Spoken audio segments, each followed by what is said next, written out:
Hello dear students and welcome to the very first official lecture for NEET exam, right?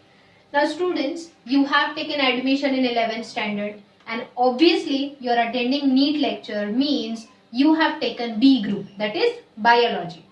Now it's your wish, you want to keep maths or you want to drop it. It's absolutely your wish. Means if you are focusing for the NEET exam, you are aspiring to become a doctor. Obviously, NEET exam is basically given, it is entrance exam which is basically given to become a doctor in future, right? So first of all, as it is our first lecture of the NEET, I will give you detailed information about this exam. Only scoring marks is the motto while clearing the NEET exam, right? And not only scoring the marks, we need to score the best marks to get admission in government colleges, because when you have decided to become a doctor, when you have decided to give the entrance exam, that is NEET, you must be knowing the cost to become a doctor, right? So if 2 years of your life, this coming 2 years of your life, 11th standard and 12th standard, if you do die-hard studies, yes, I'm saying die-hard studies, means without missing a single second of your life, don't doing any time pass, if you dedicate 2 years of your life, 11th standard and 12th standard, if you dedicate these 2 years of your life only to study and prepare for this exam, I challenge you, you will get admission in government colleges. Because students, basically we all know, सबसे पहले government colleges and private colleges में there is a huge difference in the fees.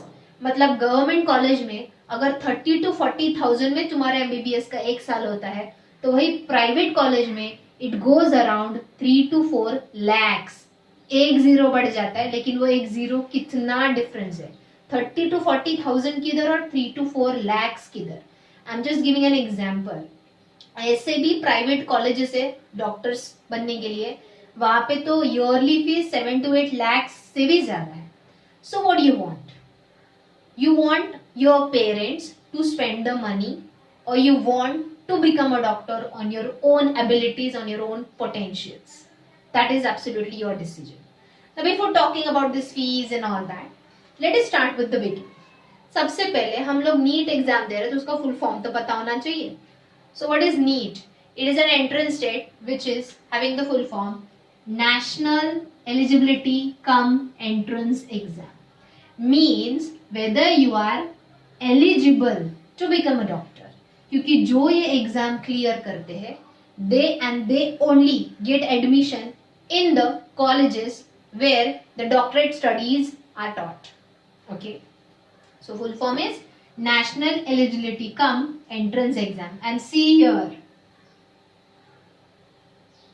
national level exam है ये, state level exam नहीं है. तुमने CET exam के बारे में भी सुना होगा, ये स्टेट लेवल एग्जाम है. Are you getting that? State level मतलब सिर्फ महाराष्ट्र स्टेट के बच्चे ये एग्जाम देंगे, अपीयर करेंगे after 12th obviously. But national level means from all over the India the students will appear for this exam.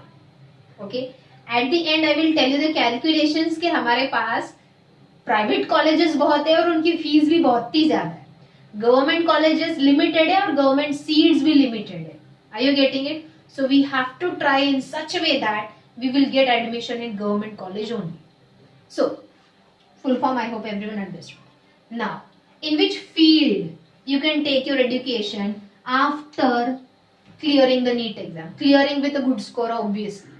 So, if you qualify the NEET exam, this entrance exam, you can take admission in these fields. The first one, obviously, सबसे पहला dream होता है किसी का भी, अगर जो भी कोई नीट एग्जाम दे रहा है, to become MBBS.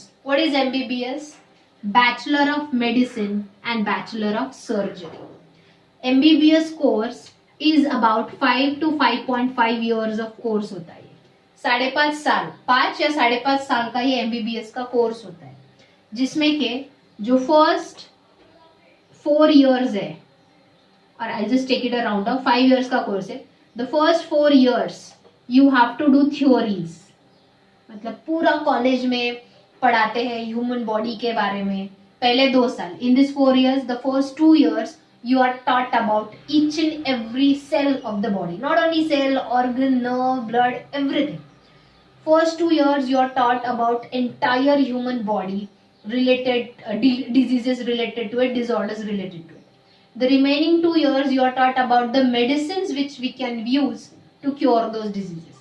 And within these 4 years you are given many practicals to dissect the human body, to get known with the internal external structure of the human body. And the last 1 year, 1 year or it is 1.5 years, it is compulsory you have to do internship. Means किसी hospital में तुमको compulsory as a doctor practice करना पड़ता है. That time you are a doctor on practice. Means senior doctor के under तुम उनको operation में असिस्ट करोगे, पेशेंट हैंडल करने में असिस्ट करोगे. I get that? It's like 4 साल में जो भी पढ़ा है कॉलेज में रह के उसको प्रैक्टिकली अप्लाई करना है in the hospitals directly, but under the supervision of the senior doctor. And once you complete this, the hospitals in which you have completed your internship, internship मतलब तुमने 1 साल तक पूरा ऑपरेशन वगैरह सब डॉक्टर के साथ असिस्ट किया, हैंडल किया, खुद ट्राई भी किया, ओके, पेशेंट्स को मेडिसिन दिए. Obviously again you are not allowed to do it directly, वो सब तो तुमको समझेगा when you take admission in such colleges. Then you are officially declared as a doctor with a certificate and a grade. Okay? ये 4 साल तुम्हारे score matter करते हैं. तुम ये 4 साल में जो भी एग्जाम्स होते हैं, around 19 subjects are there to study. Yes, around 19 subjects are there to study here. वो 4 साल में जो भी तुम्हारा रिपोर्ट है, फर्स्ट क्लास डिस्टिंक्शन व्हाटएवर, वो रिपोर्ट प्लस जिस हॉस्पिटल में तुमने इंटर्नशिप किया उसका ग्रेड, ये दोनों मिलके तुमको डॉक्टर्स का सर्टिफिकेट मिलता है. Okay, degree certificate. So you can go for MBBS और you can go for BAMS, bachelor of Ayurvedic medicine and surgery. Now you have to do one thing student, video में जो जो पढ़ा रही हूँ वैसे वैसे लिख के लेना है. Keep a notebook with you. Are you getting that? सबसे पहले हेडिंग दो नीट, उसमें पॉइंट नंबर 1 उसका full form. Point number 2, in which fields we can apply after qualifying NEET exam. So you can go for MBBS course, Bachelor of Medicine and Bachelor of Surgery. You can go for BAMS course, that is Bachelor of Ayurvedic Medicine and Surgery. इसको भी आजकल बहुत scope है. BAMS and MBBS में difference क्या है? यहाँ पे कंप्लीटली इसको एलोपैथी बोलते हैं. Allopathy means artificially the chemicals, from the chemicals the medicines are produced. Allopathy. Ayurvedic medicine means natural things are used to prepare the medicines, like plants, flowers, animal body extracts, etc. Okay. Third is BHMS. Its full form is Bachelor of Homeopathic Medicines and surgery. Surgery means you know ना, body को dissect करना, stitches देना, operation करना, all that surgery means in short. So homeopathy is what you can call it as a combination of allopathy and Ayurveda. Okay, combination of allopathy and Ayurveda is BHMS. Next you can go for BPT. ये भी आजकल बहुत form में है. Okay, BPT means Bachelor of physiotherapy.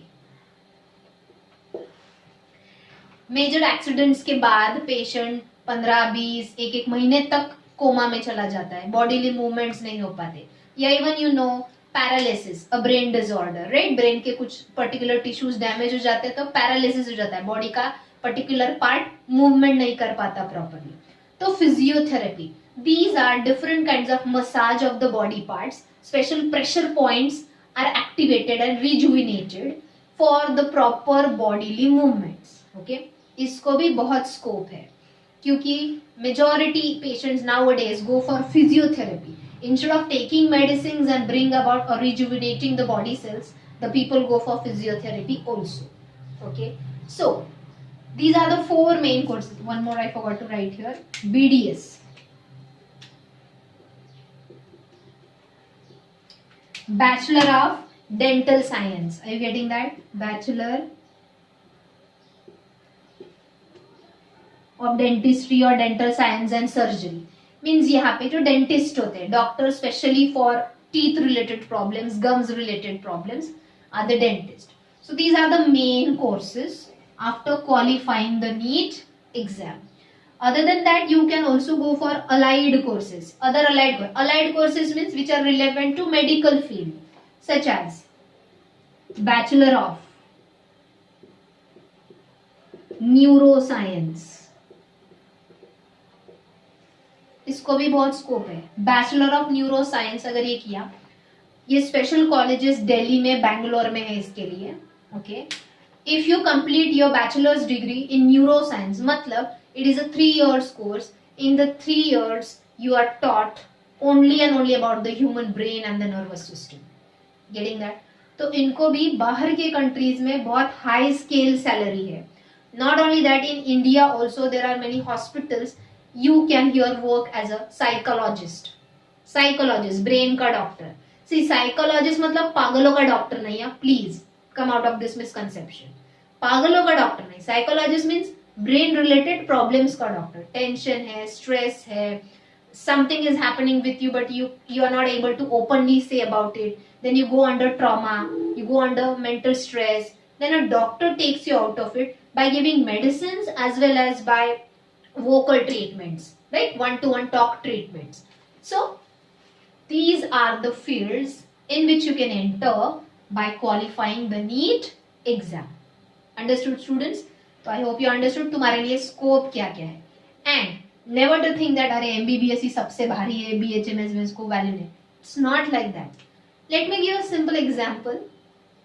तुम MBBS करो, BAMS करो, BHMS करो, BPT करो, BDS करो या कोई भी अलाइड कोर्स करो, any other course, your report matters here. Your progress report means सबसे पहले unfortunately how confidently you talk उससे पहले, like in an interview, first of all you are shortlisted. There are thousands of people want to join themselves as a doctor in Birla Hospital for example. Thousands of resume आते हैं रोज, biodata आते हैं, लेकिन उसमें से shortlist कितने होते हैं? कौन होते हैं? जिनका ग्रेड अच्छा है, जो डिस्टिंक्शन में आए हैं, फर्स्ट क्लास, मतलब percentage. Are you getting that? तो सबसे पहला, it's not like that MBBS किया तो ही भारी, BHMS किया तो नहीं. यहाँ पे BAMS वाला डॉक्टर है जिसको 90% आए उसके थ्रू आउट 4 years के कोर्स में, और ये MBBS डॉक्टर है, ये 50-60% में ही खेल रहा है. किसका भारी? BAMS का, क्योंकि इसको जॉब अपॉर्चुनिटीज जल्दी मिलेंगे. So here whichever field you go here, you need to be at the top. You need not to be in a crowd. Crowd में कोई नहीं पहचानेगा. You need to be the unique one. You need to be the special one in the field of your getting marks. Okay. Secondly, जितना ज्यादा तुम्हारे marks से means honestly मिले होंगे, obviously ये कॉलेजेस में चीटिंग एंड ऑल ये कुछ नहीं चलता, तो ऑब्वियसली प्रैक्टिकली भी तुम्हारा नॉलेज उतना होगा. You will be a very good doctor. So it's up to you. After all, it's up to you. It's not up to which degree you have pursued. It's up to you how you have pursued it. Understood? वरना market में ऐसे भी doctors पड़े हैं जो insurance company में काम कर रहे हैं स्टैंप मारने का. Let me clear you that. क्योंकि वो क्राउड वाले डॉक्टर्स है. कभी उन्होंने वो 4 साल एकेडमिक्स को सीरियसली नहीं लिया. हाँ चलो डॉक्टर बनना है, सिर्फ डिग्री दिखाने के लिए है, but what is their output? समझ में आ रहा है? तो you need to be very very careful. See simple funda life, एक सिंपल मैथ्स का फॉर्मूला जैसे होता है, वो फॉर्मूला आया तो सम सॉल्व होता है, वैसे ही लाइफ का एक फॉर्मूला है. Just dedicate 11th and 12th 2 years, and ये डिग्री कोर्सेज के 5 years, 2 + 5 7 years. Just dedicate this 7 years of your life. Only 7 years I'm talking about. Only 7 years of your life you have to dedicate to the studies. Rest of the life is yours. But ये 7 साल time pass करोगे तो आगे जाके job मिलने में struggle करना पड़ेगा, फिर पूरी लाइफ टाइम स्ट्रगल करो. Which struggle is better, students? This 7 years struggle is better or lifetime struggle is better? That is your decision. Now, the next thing, as limit क्या है? नीट एग्जाम अपीयर करने के लिए as limit क्या है? Minimum age should be 17 years. मतलब कम से कम तुम्हारा age at the time of giving NEET exam your age should be 17 years. There is no upper age limit. Upper age limit में कोई लिमिट नहीं है, नो लिमिट मीन्स कोई भी आफ्टर 17 years 20 साल 25 years, like suppose if I want to become a doctor now, I can give a NEET exam and I can take admission in a medical college to become a doctor. Munna भाई MBBS तो देखा ही होगा, उसमें संजय दत्त इतना बड़ा admission लेता है, right? It was a movie, but real life में भी ऐसा होता है. I am not talking about a don becoming a doctor in real life. I am talking about in real life ऐसे लोग होते हैं जो उनके अर्ली एजेस में, यंग एजेस में, बिकॉज ऑफ फाइनेंशियल प्रॉब्लम और because of not having seriousness about the studies couldn't go to that field, but बाद में अगर लाइफ में सेटल हो गए, they want to give it again, they can.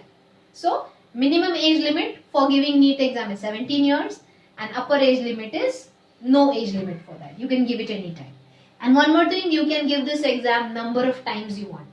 जैसे कि first time, okay, let me talk about it when I will explain. अच्छा, ये 2 पॉइंट लिख के लेने हैं. In which fields you can do your career after qualifying NEET exam and what is the age limit? Minimum age limit 17 years, upper age limit no. मतलब ज्यादा से ज्यादा कितने साल तक तुम एग्जाम दे सकते हो, उसका कोई लिमिट नहीं है.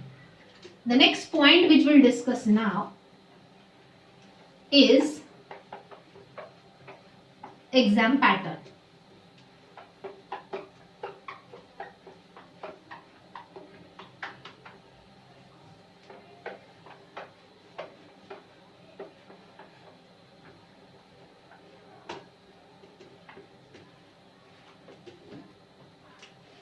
Next point, syllabus for the exam.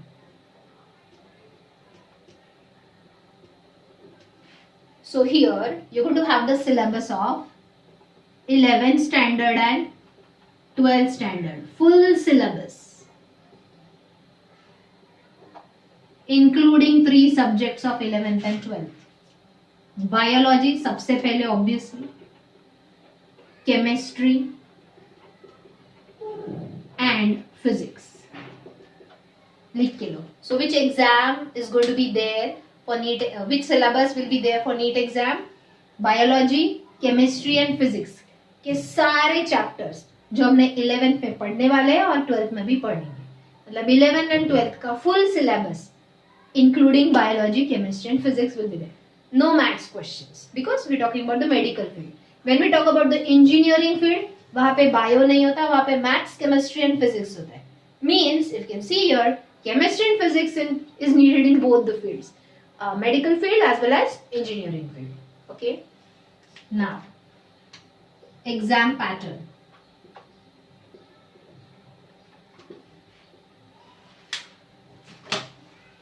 सबसे पहला, it is the 720 marks paper for 3 hours. 3 घंटे में तुमको 720 marks का paper and you have to solve 180 questions. 3 hours means how many minutes? 1 hour means 60 minutes. 60 into 3, 180 minutes. See the calculation. Means every question solve करने के लिए तुम्हारे पास 1 minute है. समझ में आ रहा है?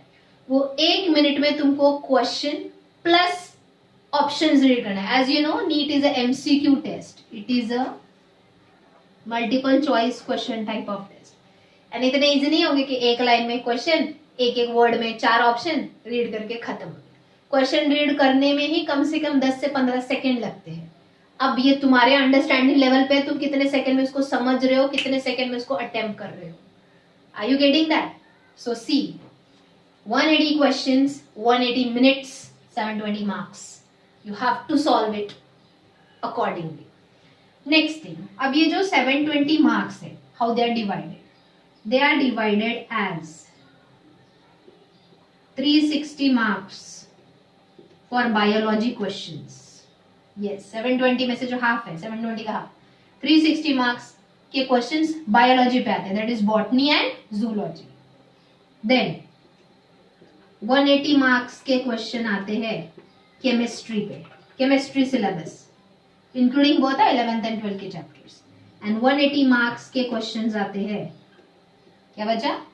फिजिक्स के सिलेबस पे including 11th and 12th. Let us see the bifurcation of questions. 180 questions में से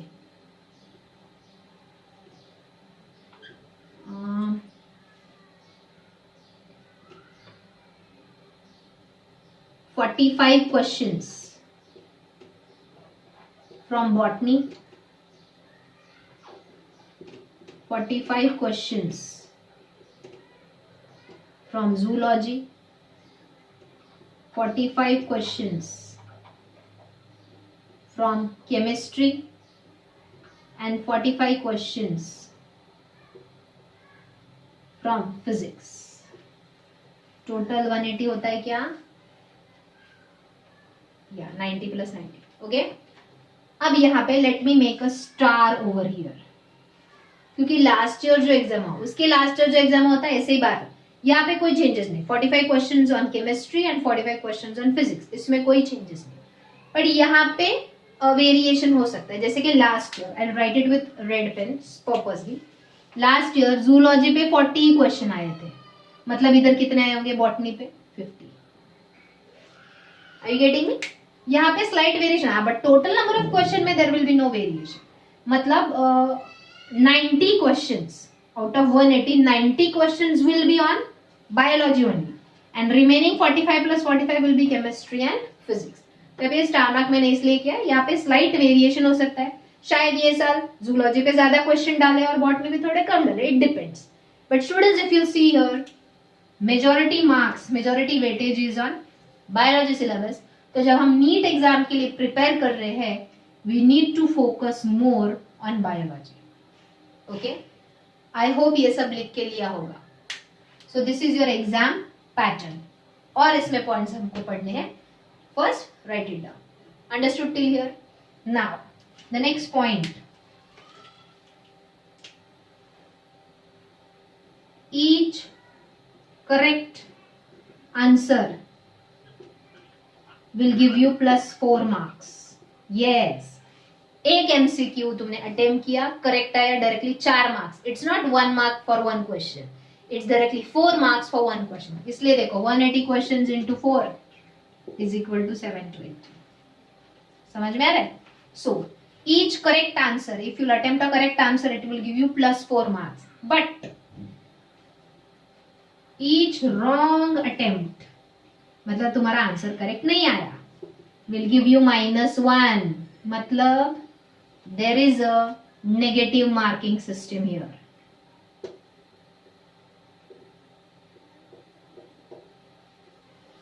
There is a negative marking system. Let me give you one example, and now let me tell you one very important thing. NEET exam में अगर अच्छा score चाहिए, अच्छे marks चाहिए, तो 2 things are important, very important. First, obviously study. बिना पढ़ाई के तो आंसर्स नहीं आने वाले. That is the important. Second important thing, this, तुम्हें ये जिद नहीं चाहिए मुझे सब अटेम्प्ट करना ही है. Did you hear me correctly?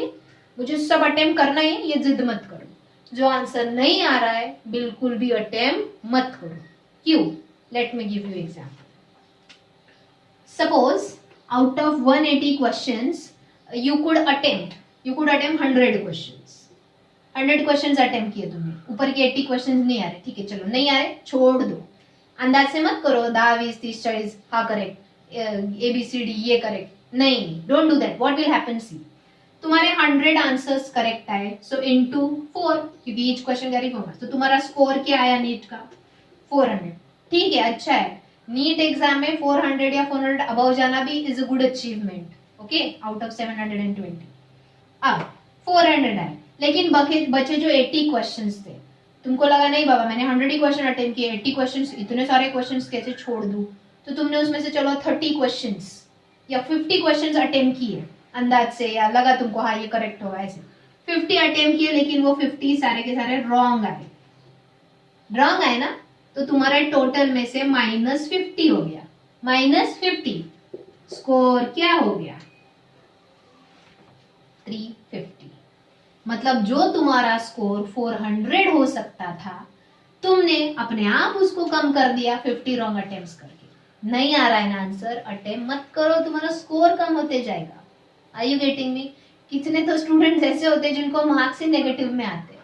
मतलब करेक्ट आंसर तो कम किए होते हैं और रॉन्ग ही रॉन्ग होता है, सब तो नेगेटिव में जाता है। तो out of 720 their score is -100 upon 720। Are you getting such an insulting thing? Okay, so please don't do that.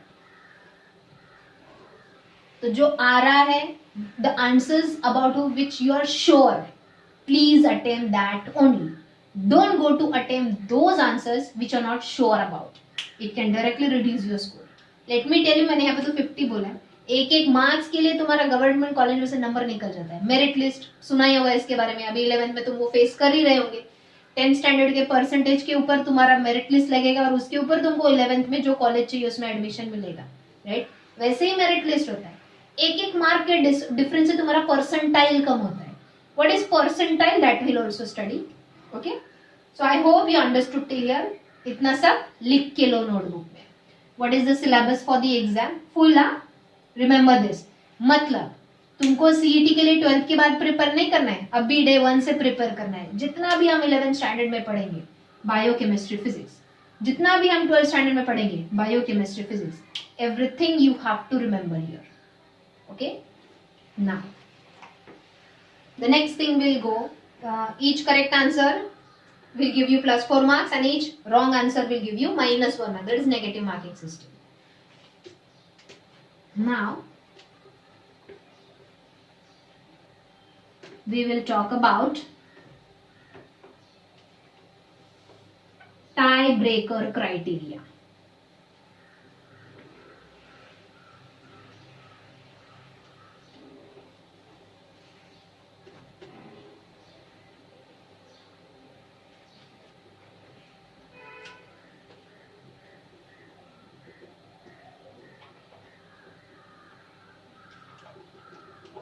This is also very important because let me tell you, students who are appearing for NEET exam are in lakhs. National level exam है पूरी India में के बच्चे 12th standard के बाद, या कुछ तो ऐसे होते हैं जो पिछले साल 12th स्टैंडर्ड हो गए, पिछले साल उनका नीट का स्कोर ठीक नहीं आया, उनको एक्सपेक्टेड कॉलेज में एडमिशन नहीं मिला, तो वो 1 साल का गैप लेते हैं। यस, वो 1 साल में पूरा प्रिपेयर करते हैं about NEET and then they give it away. मतलब प्रेजेंट 12th स्टैंडर्ड के स्टूडेंट्स प्लस पास्ट ईयर के स्टूडेंट्स मिलके there are about 16 to 20 lakhs of students who are appearing for NEET exam. अब 16 से 20 लाख बच्चों में से कितने तो स्टूडेंट ऐसे, हजारों स्टूडेंट होंगे जिनका स्कोर सेम आता है, that is tie between the score, दोनों स्टूडेंट्स का स्कोर सेम है।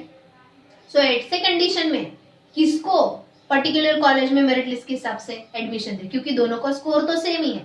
So that is called tie breaker criteria. तो सबसे पहला क्राइटेरिया है marks in biology. What is that? Let me give you example. Suppose there are two students A and B. दोनों को marks आए हैं 400 400, टोटल मार्क्स दोनों के सेम है 400 400। अब दोनों का टाई हो गया, किसको एडमिशन दे, तो दोनों के मार्क्स ऑब्जर्व करेंगे, बायो में कितने, केमिस्ट्री में कितने, फिजिक्स में कितने। तो इसको बायो में है सपोज 200, केमिस्ट्री में है 100 एंड फिजिक्स में है 100। तो बायो, केमिस्ट्री एंड फिजिक्स ऐसे मार्क्स है। ओके, हाँ, इसको बायो में है 180, केमिस्ट्री में है 120 एंड फिजिक्स में है 100। बोलो, अब दोनों का स्कोर सेम है, लेकिन बायो में मैक्सिमम मार्क्स किसको है, स्टूडेंट ए को, मिल गया इसको मेरिट से नंबर। समझ रहे? और tie breaker criteria first point. चलो, अब किसी किसी स्टूडेंट में ऐसे हो जाता है कि बायो में भी दोनों के मार्क्स सेम है, बायो में भी दोनों के मार्क्स सेम है, लेकिन अब second tie breaker criteria chemistry, इसको केमिस्ट्री में 100 है, इसको 120 है, कौन सिलेक्ट हो गया? यहाँ पे मैं 80 करती हूँ तो स्कोर 400 हो जाएगा। Are you getting me? Bio में दोनों को सेम आए, लेकिन इसको केमिस्ट्री में ज्यादा है, इसको केमिस्ट्री में कम है, तो B will be selected according to merit list. So second tiebreaker criteria is marks in chemistry. अब ऐसे हो सकता है कि बायो में भी सेम है, केमिस्ट्री में भी सेम है। ओके, ऐसा हो सकता है because there are thousands of students who can get the same score, who can get same marks in biology, who can get same marks in chemistry as well. Then The third criteria for tie breaking is to give a merit list is number of wrong attempts. मतलब किसने wrong answer, दोनों में से किसने wrong answer ज्यादा solve किए. Are you getting that? Suppose student A को भी 400 है, बी को भी 400 है, लेकिन ए के रॉन्ग अटेम्प्ट्स नेगेटिव मार्किंग ज्यादा है, इसके नेगेटिव मार्किंग कम है. मींस इसका चलो टोटल एक्चुअल टोटल था 420 और इसका एक्चुअल टोटल था 450. Are you getting? Actual total, negative marks नहीं पकड़े हमने. एक्चुअल टोटल इसका 420 है, इसका एक्चुअल टोटल 450, लेकिन इसने 50 रॉन्ग अटेम्प्ट्स किए तो -50 हो गए, तो हो गया इसका स्कोर 400. इसने 20 रॉन्ग अटेम्प्ट किए तो इसका टोटल हो गया 100. किसके रॉन्ग अटेम्प्ट ज्यादा है? ए के, गया मेरिट लिस्ट से बाहर. किसके रॉन्ग अटेम्प्ट्स कम है? बी के, आया मेरिट लिस्ट में अंदर. समझ रहे हो? इसलिए मैं बोल रही हूँ, देखो मेरिट लिस्ट में से बाहर निकल सकते हो इधर भी if you try to attempt those questions whose answers you are not sure about. इसलिए याद रखो, तुम wrong attempt अगर करोगे तो दो चीजों में तुम्हारा नुकसान होगा. Two places there will be a loss. पहला तो तुम्हारा स्कोर कम हो जाएगा रॉन्ग अटेम्प्ट की वजह से. देखो यहाँ पे 420 हो सकता था ना, तो ये टाई ब्रेकिंग में आता ही नहीं था, बट किया. अब इसने ज्यादा ही रॉन्ग अटेम्प्ट्स किए, पूरा मेरिट लिस्ट से बाहर हो गया. Understood? So be careful about it. And अब इसमें भी सब सेम है. चलो इसको भी 420 था, इसने भी 20 रॉन्ग अटेम्प्ट्स किए, इसने मतलब सब में सेम है. सब बायो में मार्क्स सेम, केमिस्ट्री में marks same, number of wrong attempts same. Yes, यहाँ पे फिजिक्स नहीं पकड़ा जाता है टाई ब्रेकर क्राइटेरिया. अब सब सेम है. तो final last tie breaker criteria is age. Yes, age. जो सीनियर है एज में इज सिलेक्टेड. मतलब let me give you example. इतना नसीब कभी कभी बैड लक इतना बैड होता है, right? Late me give you example. अब ये ए एंड बी सब में सेम आया, रॉन्ग अटेम्प्ट्स में भी सेम आया, केमिस्ट्री बायो में सब में सेम है. इसका डेट ऑफ बर्थ है suppose 12th August something year. Okay, year भी सेम है, suppose 1984. I am just giving example. अभी 17 साल का क्या होगा, इतना नहीं ज्यादा होगा. सपोज 1990 सपोज, एंड इसका है 13th August 1990. कौन सीनियर है? एक दिन का फर्क. ये 12 अगस्त को पैदा हुआ, ये 13 अगस्त को. सीनियर कौन है? स्टूडेंट है, आ गया मेरिट लिस्ट में. समझ में आ रहा है? It's so difficult to get selected in the merit list. कितने सारे क्राइटेरिया है टाई ब्रेकिंग के लिए भी. Are you getting me students? अब ये एज वाला क्यों रखा है, मतलब ऐसे क्यों? There are many students who are taking gaps. I told you just now. Suppose ये साल के 12th स्टैंडर्ड के स्टूडेंट ने अभी नीट एग्जाम दिया, उसमें उसको अच्छा स्कोर नहीं आया, कॉलेज में एडमिशन नहीं मिला, तो एक साल का गैप लेके फिर वापस देना. मीन्स उसको अगर चूज नहीं किया, उसकी एज ज्यादा होगी ना, मतलब कितने साल वो वेट करेगा. ऑलरेडी डॉक्टर बनने के लिए 5.5 साल लगते हैं. Are you getting that? So that is why age criteria is considered but at the last. Okay, so students write down the next point, tie breaker criteria if you score same marks in the NEET exam with the other students. Okay?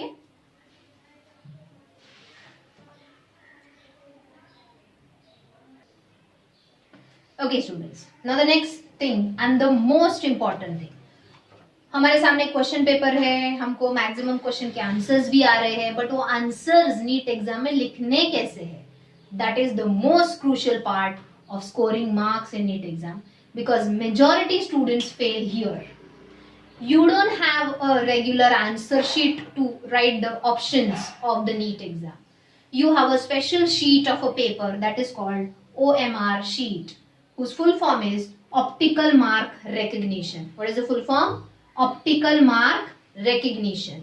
अब ये जो sheet एक special sheet है, it will be like this. इसके ऊपर जो first thing है is students name. यहाँ पे अराउंड 16 ब्लॉक्स होते हैं. 1 2 3 4 6. Just consider there are about 16 blocks. Okay. Second is roll number. तुम जब ये एग्जाम का फॉर्म ऑनलाइन फॉर्म फिल करोगे वो भी मैं बताने वाली हूँ डिटेल्स कब करना होता है क्या। रोल नंबर के लिए 6 ब्लॉक्स होते हैं क्योंकि तुम्हारा रोल नंबर 6 डिजिट्स का होता है, ऐसे डिजिट्स 6 डिजिट्स का रोल नंबर होता है।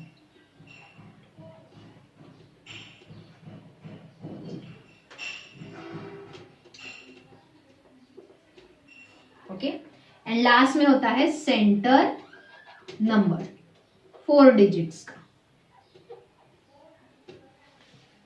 ओके, अब सबसे पहले direction to write the name, the roll number and centre number. Yes, I am saying direction, मतलब लेफ्ट टू राइट के right to left. Remember, students name has to be written from left to right, left to right in block letters, मतलब in capital letters. अब मैं मेरा example देती हूँ। For example, if my name is Swati Amit Vitude, so I will write here SWATI। First letter पहले ही लिखना है। You have to leave one block, compulsory, you have to leave one block. Then Amit in block letter, leave one block, your surname VIPULE। See students, I will think ma'am क्या ये बता रहे हैं, इधर ही जाता है।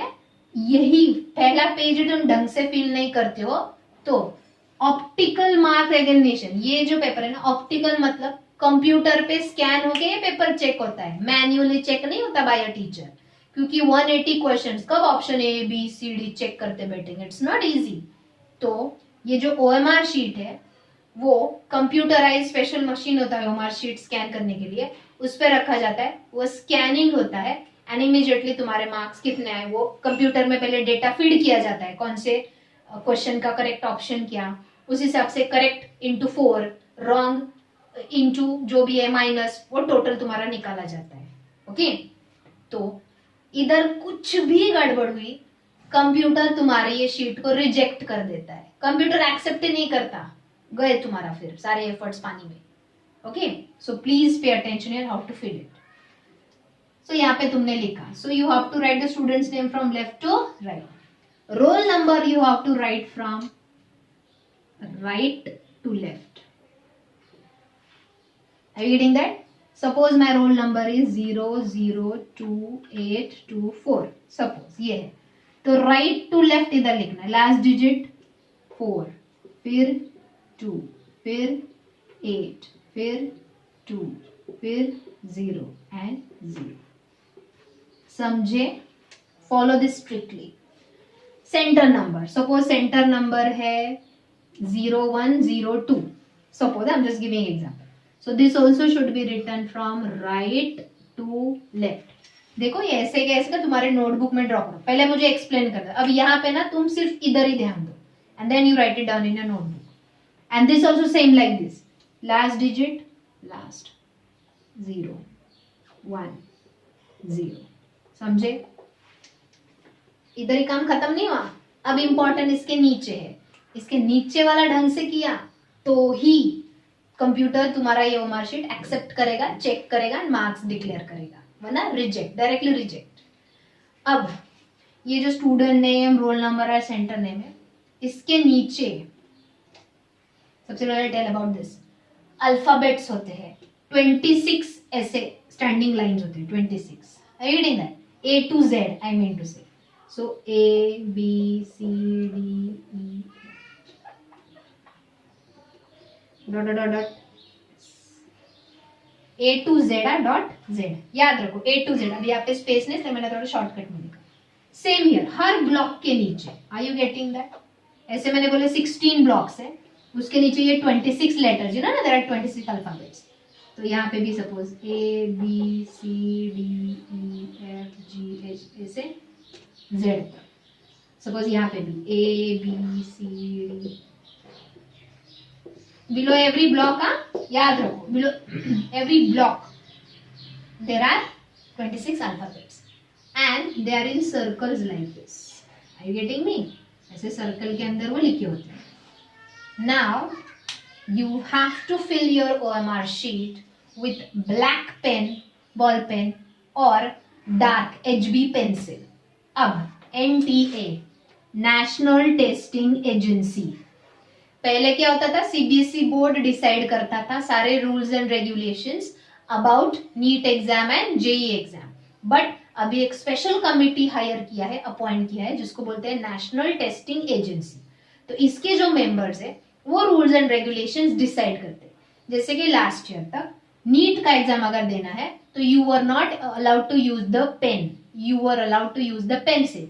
तो अभी मैं फिलहाल बोल रही हूँ you can use a black pen और you can use a dark pencil, but जब हम ये नीट एग्जाम देने वाले होते हैं तो 2 या 3 महीने पहले NTA के थ्रू हमें कुछ गाइडलाइंस आते हैं। तुमने एक बार फॉर्म भर दिया, रजिस्ट्रेशन कर दिया, तुम्हारे मोबाइल नंबर पे मैसेज आता है या we are there to help you out कि NTA का साइट ओपन करो, रूल्स एंड रेगुलेशंस क्या है एग्जाम के वो गो थ्रू करो।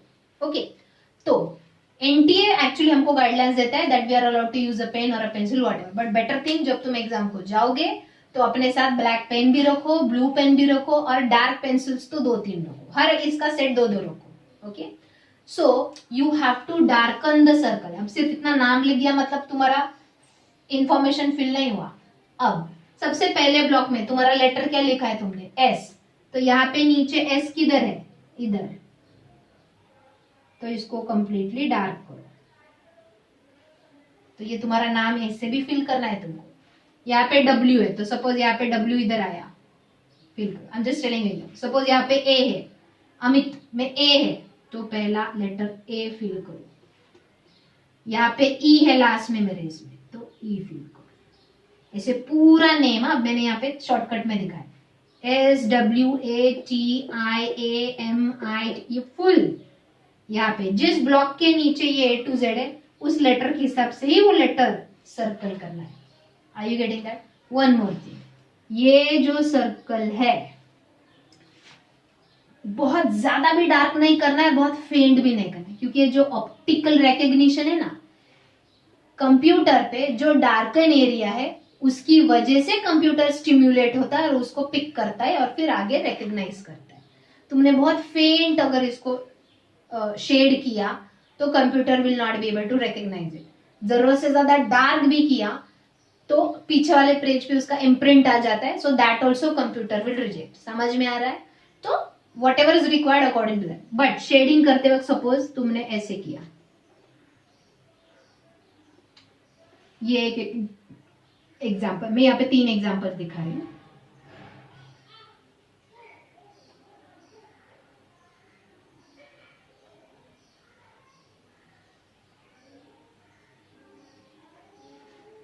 This is the correct one. पूरा सर्कल प्रॉपरली शेड है, ना शेड बाहर गया है ना शेड इनकम्प्लीट है। ये रिजेक्ट होगा, ये रिजेक्ट होगा, दिस विल बी एक्सेप्टेड। समझ रहे हो? तो तुम सर्कल कैसे, छोटे छोटे सर्कल्स होते आ जाता है, that is why we intermittently we take your test in the tuitions. तो ऐसे OMR शीट पे ही वो टेस्ट लेते हैं ताकि ये डार्कनिंग का भी तुमको हैबिट हो जाए। समझे? सर्कल प्रॉपरली शेड करने का भी हैबिट हो जाए। Okay, I will move on fast now. तो understood how to fill the name. Next is roll number. इसके नीचे डिजिट्स होंगे 1 2 3 4 5 6 7 8 9 एंड 0। सेम ऐसे 1 2 3 4 5 6 ऐसे 6 डिजिट्स के लेटर होंगे। अब यहाँ पे 1 2 3 4 सर्कल्स में। ओके, सो अकॉर्डिंग जैसे मैंने अभी बताया, यहाँ पे तुम्हारा नंबर क्या लिखा है 0, तो इधर 0 को डार्कन करो। यहाँ पे भी तुम्हारा नंबर क्या है 0, इधर 0 को डार्कन करो। इधर तुम्हारा नंबर 2 है, इधर लेटर 2 को डार्क करो। समझे? जैसे कि यहाँ पे 4 है, इधर 4 को डार्क करो। तो ये तुम्हारा सीट नंबर फिल हो गया, रोल नंबर फिल हो गया। Same with the centre number, इसके नीचे भी 1 2 3 4 5 6 7 8 9 0। पहले ब्लॉक के अंदर 0 है तो 0 को सर्कल करो। इधर 1 है, 1 को सर्कल करो। इधर 0 है, 0 को सर्कल करो। इधर 1 2 है, 2 को सर्कल करो। In this way, by writing and by shading the circles in both the way, you have to write student's name, roll number and center number. Okay, one more thing, sometimes क्या है, first time होता है, सबसे पहले तो pressure नहीं लेना है, इन चीजों का टेंशन नहीं लेना। टेंशन में गड़बड़ी हो जाती है। इधर 1 है और तुम गलती से 0 को या 2 को सर्कल कर दिए, हो जाता है। इरेज करके वापस करोगे तो कंप्यूटर में प्रॉब्लम हो सकता है, क्योंकि हम डार्क अगर शेड करेंगे, उसको इरेज कहते हैं, वो कंप्लीटली नहीं जाता, थोड़ा उसका इंप्रेशन रह जाता है, so computer will again not accept it, reject, समझे? Okay, so please make sure throughout the 2 years you will get more and more practiced about it. At present we can't come to the tuitions, you can make a handmade OMR sheet, घर पे बनाओ, एक बनाओ उसके, या tuition में parents को भेजो, एक OMR शीट ट्यूशन से लेके जाओ एंड उसके जेरोक्स निकाल के रेडी रखो अपने पास, जब जब हम टेस्ट लेंगे please give it on this one more thing, मैं इतना सब एक्सप्लेन कर तो रही हूँ, बट पता नहीं मे बी नेक्स्ट ईयर, मतलब जब तुम लोग दोगे ये एग्जाम, तो it can be online also, क्योंकि अभी जेई सीईटी बाकी के एग्जाम्स ऑनलाइन हो चुके हैं, बट इसका अभी तक कुछ वैसे एनटीए से इंटीमेशन नहीं आया है, तो will see it that time only, जब होगा तब। फिलहाल हैंड रिटन है with OMR sheet, that only I'm going to explain. Okay, then below this there will be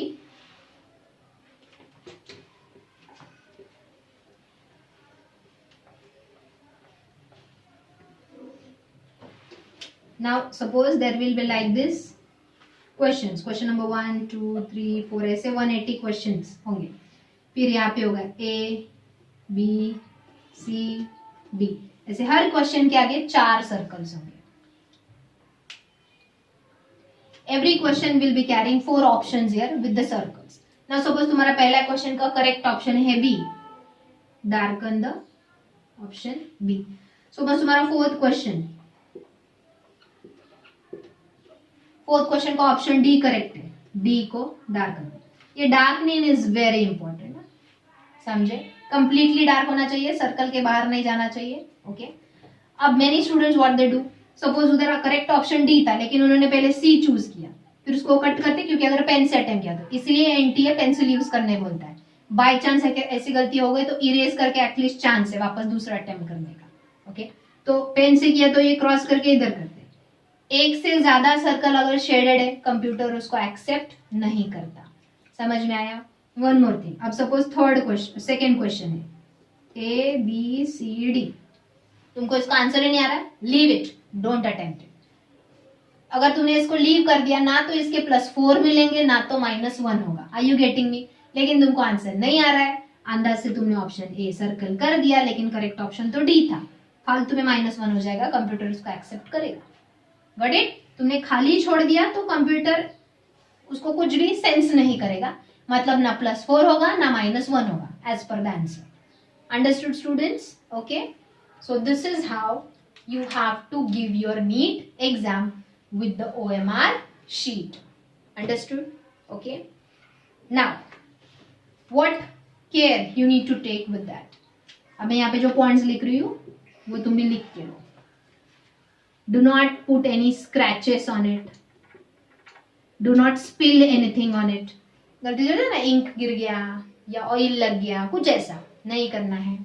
do not fold it, ऐसा कुछ भी हो तो कंप्यूटर तुम्हारी OMR शीट को डायरेक्टली रिजेक्ट कर देता है। Are you getting me? Then don't write anything और एनीवेयर, आई मीन एनीवेयर मतलब जितना रिक्वायर्ड है उतना ही फिल करो। अब चलो ये तुम्हारा OMR शीट है, ओके, यहाँ पे एक आधा पेन का या पेंसिल का लाइन आ गया, बीच में कुछ तो हो गया, ऐसे कुछ हो गया, do not write anything or anywhere other than the required areas. समझ में आ रहा है? जैसे कि 2 क्वेश्चन के बीच में इधर सर्कल किया, अगला अटेम्प्ट करने के आगे line, directly let me tell you, बहुत हाईली सेंसिटिव होता है OMR शीट, कंप्यूटर उसको रिजेक्ट कर देगा, एक्सेप्ट करेगा ही नहीं। Okay, so I hope students I have explained you very well about your NEET exam, the syllabus, marking scheme and the pattern. Okay, the very last point we will discuss now. So students, the next criteria about form filling dates. So it usually starts in the month of December. When you want to fill the form, like for you, not this December, you have to fill it in the December of 2021 because now you are in 11th standard. 12th standard के बाद ये exam होता है, right? So in the December 2021 NTA से dates declare होते हैं, we will be there to help you out to know about the dates and all. Online form fill करना होता है। ओके, So around December के first week में, like in 2021, you will start filling the date.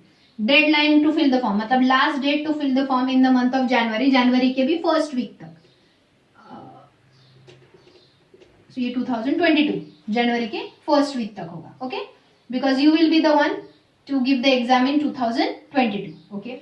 जनवरी 2022 तक last date of form submission होगा. Exam कब होता है?